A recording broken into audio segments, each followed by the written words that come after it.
Hello সবাইকে, welcome back to the channel. আজকে অনেক দিন পর আবার নিয়ে এলাম একটা ভিডিও। আর হ্যাঁ, প্রথমেই বলি, আজকে যে ভিডিওটা তোমাদের সঙ্গে এখন যে ভিডিওটা শেয়ার করছি, বেশ কিছুদিন আগের ভিডিও। তোমরা দেখলে আশা করি বুঝতে পারবে। আজকে সকালবেলাটা বলতে পারো প্রচণ্ড পরিমাণে ব্যস্ততার মধ্যে দিয়ে কাটাচ্ছি। সকালবেলা আমি আদমকে স্কুলে দিয়ে এসেছি, আসার পরে তারপর দিকে রান্না বসে দিয়েছি। আর রান্নাঘরটা আজকে একদম গোছাতে পারিনি এখনো পর্যন্ত সেভাবে। কালকে রাত্রেবেলা ক্লিন করতে পারিনি কিছু সমস্যার কারণে। যাই হোক, আর তারপরে আদমকে দিয়ে আমি ফিরেছি 9টা নাগাদ। আর এদিকে হচ্ছে আমি ব্রেকফাস্ট করলাম। তোমরা দেখলে চট জলদি একটা ডিম অমলেট করে নিয়েছিলাম আর রুটি আর চা খেয়ে নিয়েছিলাম। বাস এটা খাওয়ার পরে চলে এসেছি এখন আমি আমার বেডরুমে ঢুকে আগে আমি বেডটাকে ভালো করে ক্লিন করে নেব, বেড কভারটা চেঞ্জ করব। আর এই যে বেড কভারটা দেখতে পাচ্ছ এখন নিচে আর কি পাতা আছে, যে বেড কভারটা, এটা কিন্তু আমি অফলাইন থেকে নিয়েছিলাম, গড়িয়াহাট থেকে নিয়েছিলাম। যদিও এটা কিন্তু অ্যাভেলেবেল আছে, ফ্লিপকার্ট বলো, মিশো বলো, বা এদিকে তুমি অ্যামাজন যাই বলো না কেন, সব জায়গায় অ্যাভেলেবেল এই প্রিন্টের মোটামুটি দেখতে পাওয়া যায় বেড কভারটা। আর এই বেড কভারটা সত্যি খুব ভালো ছিল, বাট এখন অতটা ভালো নেই। পাতলে বিছানা পাতা যায়, বাট আমি আর পাতি না, এখন নিচে আমি পেতে দিই আর কি। আমি সবসময় চেষ্টা করি একটা বেড কভার নিচে আরো একটা বেড কভার পেতে দেওয়ার জন্য, তো সেটাই আর কি করি। ওই নিচে বেড কভারটা এখন আমি ওটাই পাতি। আর আমার ঘরের যে দেখতে পাচ্ছ খাটের যে হেডবোর্ডটা কিন্তু খাটটা চেঞ্জ করে, খাট চেঞ্জ নয় সরি, দিক চেঞ্জ করে দিয়েছি। এখন কিন্তু আমার যে এসির যে কম্প্রেসার রয়েছে সেই ওয়ালটার দিকে কিন্তু আমার খাটের হেডবোর্ডটা রয়েছে দেখতে পাচ্ছ। আর সম্পূর্ণটাই পুরো পাল্টে গেছে। আলমারি যেখানটা ছিল সেখানে বেডসের টেবিলটা রয়েছে। তো এটা আমি জাস্ট 2-4 দিন বা বলতে 5-6 দিন আগে আমি চেঞ্জ করেছি। করার পরে ভালোই ছিল, ভালোই লাগছিল। যে দেখছিল না কেন সবাই ভালোই বলছিল, বাট একটা প্রবলেম হচ্ছিল যে এই দিকটা ভীষণ পরিমাণে রোদ আসে আর কি জানলা দিয়ে।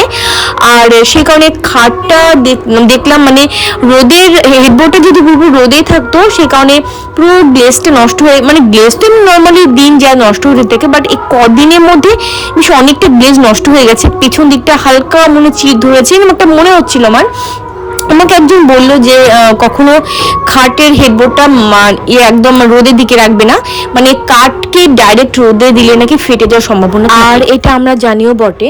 তো যাই হোক, পরে আমি আবার খাট সরিয়ে দিয়েছিলাম। আর এখানটা দেখতে পাচ্ছ যেমন বেডসের টেবিলের নিচে এই পোর্শনটা কদিন পর জানি না কেন খুলে যায়। এই দেখো খুলে গেছে হঠাৎ করে। আবার কিছুদিন আগে চেঞ্জ করলাম, এর ভেতরে যে লক থাকে, আবার কেন খুলে গেছে আমার মাথায় আসছে না, জানি না এর ব্যাপারটা কি, বুঝতে পারলাম না। আবার আমাকে চেঞ্জ করতে হবে। তো যাই হোক, কেমন লাগছে অবশ্যই কমেন্ট করে জানিও। আর হ্যাঁ, এটার শর্টস কিন্তু অলরেডি আমি তোমাদের সঙ্গে শেয়ার করে দিয়েছিলাম। সেই থেকে তোমরা অনেকে আবার কমেন্ট করেছো যে দিদি আমাদেরকে তোমার নিউ লুকটা দেখাও বেডরুমে। তো এটাই ছিল নিউ লুক। ছোট্ট একটা ভিডিও বলতে পারো তোমাদের সঙ্গে শেয়ার করলাম, একদমই ছোট্ট একটা ভিডিও। তবে হ্যাঁ, আমি এই বেডরুমটা কিন্তু কালার চেঞ্জ করে দিয়েছি। আমি খাটের অন্যদিকে আমি হেডবোর্ডটা নিয়ে দিয়েছি, এখন অন্যরকম করেছি। তো সেটাও তোমাদের সঙ্গে শেয়ার করব। একটু মেকওভার লুক তোমাদের সঙ্গে আমি শেয়ার করতে চলেছি। আর কিছুদিন পর আমার ব্যাকগ্রাউন্ডে হয়তো নয়েজ শুনতে পাচ্ছ গানের, জানি না কপিরাইট ক্লেম আসবে কিনা, কিন্তু কিছু কারণে হঠাৎ করে গান চালু হয়ে গেল। আর আমাদের এখানটা জানো যে সব সময়ের জন্য কিছু না কিছু প্রোগ্রাম হতেই থাকে, আজ পাশে, কাল পেছনে, কাল সামনে, এরকম আর কি। তো যাই হোক, আর এদিকে চলে এসেছি আমি ডিমের তরকারি করবো একটা। ওই যে বললাম যে আজকে প্রচন্ড তাড়াহুড়োর মধ্যে আমি ছিলাম, তারপরেও কিন্তু ওদিকে তোমাদের খাট গোছানো বা বেডরুমটা পরিষ্কার করে দেখালাম। তার মাঝে মাঝে এসে আমি কিন্তু এদিকে আমি ডিম সেদ্ধ করতে বসে দিয়েছি, আলু কেটে গেছি, এরকম কিন্তু আমি করেছি। খুব দৌড় করেছি, কারণ আদমকে আবার আনতে আমাকে যেতে হবে সেই কারণে।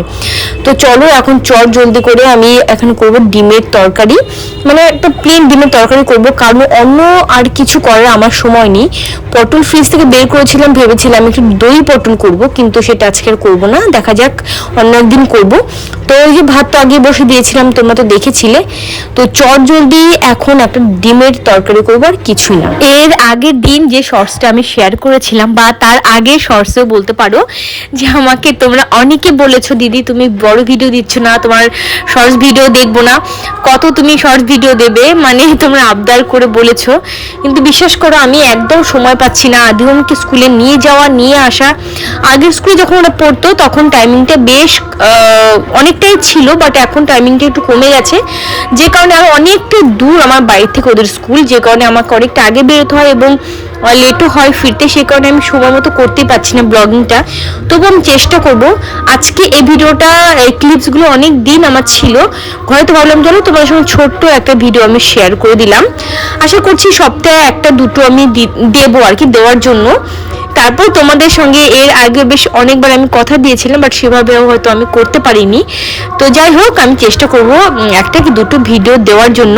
আর ওইদিকে মাল্টিপ্লেভার চ্যানেলটা তো আমার ওইভাবেই রয়েছে, সেটাও আমি এখনো পর্যন্ত আমি আর কিছু করতে পারিনি বলতে পারো।